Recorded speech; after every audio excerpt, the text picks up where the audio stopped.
Olá, minha amiga, meu amigo, hora do nosso encontro neste 14 de julho. Está fazendo 19 anos, nesta segunda-feira, o Twitter ou X. Há 19 anos foi criado como Twitter, né? É uma espécie assim de canto do passarinho. Agora é X do Elon Musk. Está com mais de 1 bilhão de seguidores. E hoje também é o 14 de julho, né? O dia da queda da Bastilha. É a data nacional da França, os franceses dançam na rua, cantam, né? Fazem churrasquinho na rua, onde podem. Eu assisti 3 vezes o desfile no Champs-Élysées, do 14 de julho, lá em cima com a Patrouille de France, né? É a esquadrilha da fumaça deles, deixam o céu colorido com o bleu blanc rouge francês. É uma grande comemoração, só que a Revolução em si, eu até recomendo esse livro aqui, né? É um pouco... Eu tive na faculdade um professor que era entusiasta da Revolução Francesa, achava que tinha resolvido tudo no mundo. Liberdade, igualdade, fraternidade, né? E guilhotina. Pois é. É um marco na história, né? Acabou a era moderna e começou a era contemporânea. Só que 15 anos depois da queda da Bastilha, do 14 de julho de 1789, o Napoleão Bonaparte, a queda da Bastilha foi o fim da monarquia. O Napoleão Bonaparte, na igreja de Notre-Dame, ele próprio pega a coroa do bispo e se coroa imperador. E coroa também imperatriz a Josefina. E leva a Europa toda para guerras de conquista. Né? Bom, vamos aos outros assuntos desse 14 de julho. Lembre-se de se inscrever se ainda não fez isso e ao final de deixar o gostei ou não gostei.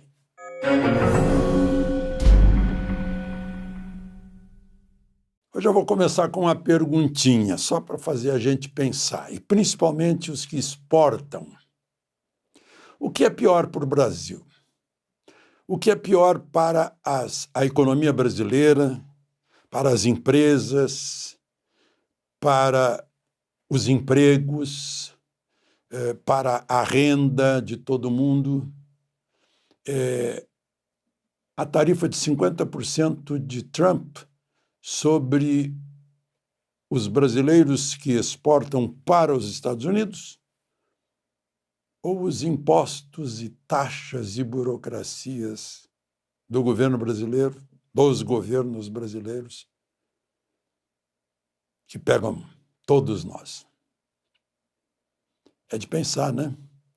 Porque agora mesmo eu estava ouvindo o vice-presidente da República, que também é ministro da Indústria, Desenvolvimento, Comércio Exterior, Geraldo Alckmin, mostrando que uma simples mudança burocrática em empresa que exporte vai significar 40 milhões, algo assim. Mudança burocrática.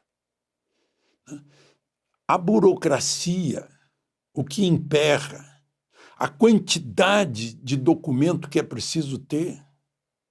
Tem que ter um departamento de contabilidade, porque já se vão os tempos em que o próprio dono da empresa podia fazer a sua contabilidade, pagar os seus impostos. Não. É tanta burocracia, né? O tempo perdido com a burocracia, traduzido em dinheiro, mais os impostos, as taxas, as licenças, os alvarás, os habites, né? o imposto de todo jeito. É bom a gente pensar a respeito. O Trump pega uma faixa de exportador, que não é de gente pobre. Para exportar para um mercado como os Estados Unidos tem que ser empresa bem estruturada, empresa grande.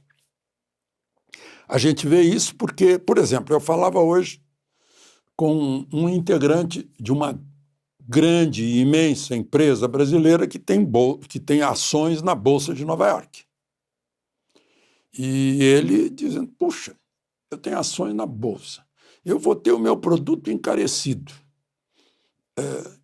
E aí, como é que ficam as ações da Bolsa, a desvalorização da minha empresa?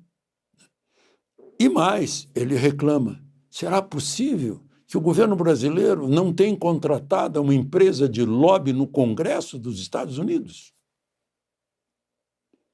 Aí eu vejo, de novo, o Alckmin, lembrando que ele já estava conversando com o secretário de Comércio americano e tal, né?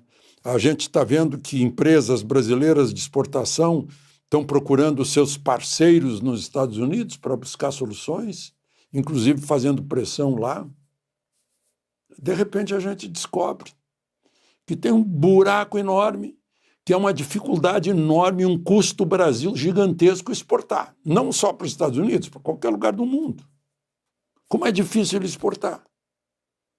E a exportação traz divisas que permitem que importemos remédios, máquinas que a gente não tem aqui, automóveis, aparelhos de alta precisão, etc., que a gente não produz aqui.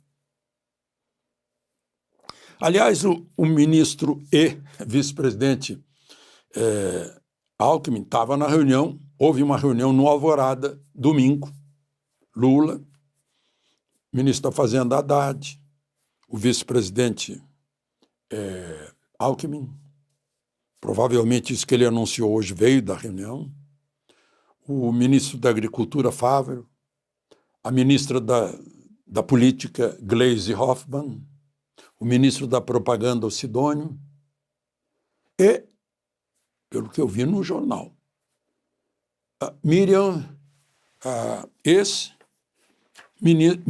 Belchior, ex-ministra de Planejamento.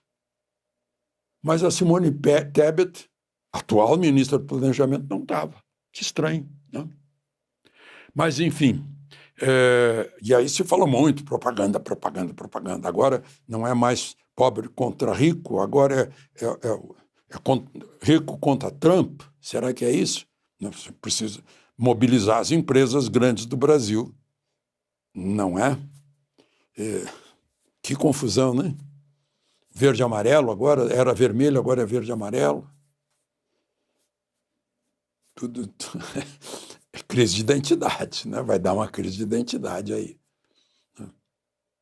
Patriotismo. Aí eu vejo o vice-presidente da República dizendo o seguinte, já é uma frase provavelmente inventada lá pelo Ministério da Propaganda, né? O Brasil é dos brasileiros e se escreve com S, de soberania. Nunca seremos Brasil, com Z.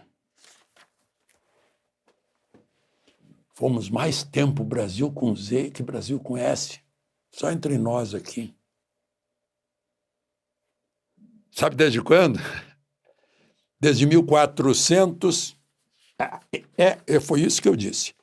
1400, eu anotei aqui...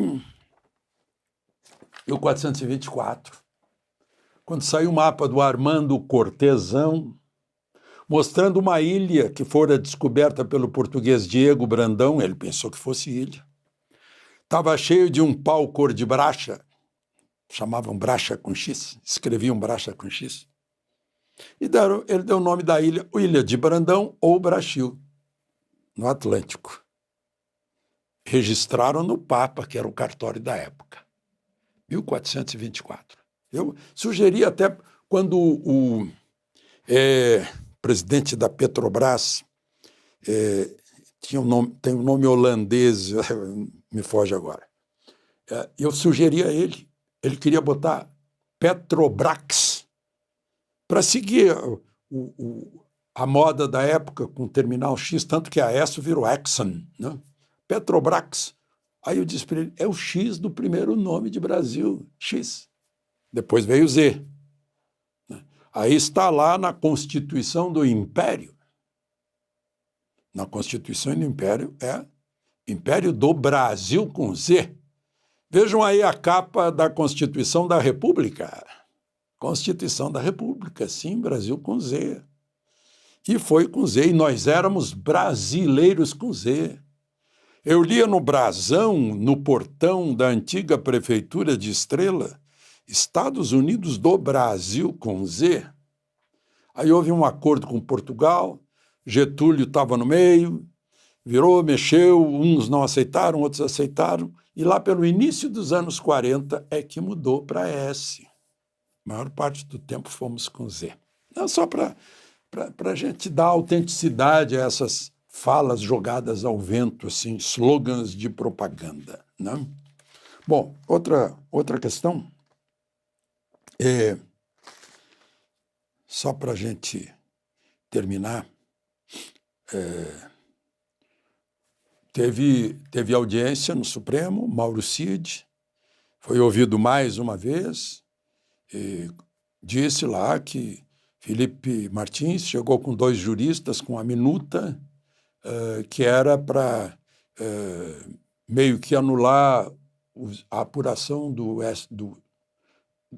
TSE e convocar nova eleição, né? E aí o advogado de Felipe Martins, o doutor Jeffrey Chiquini,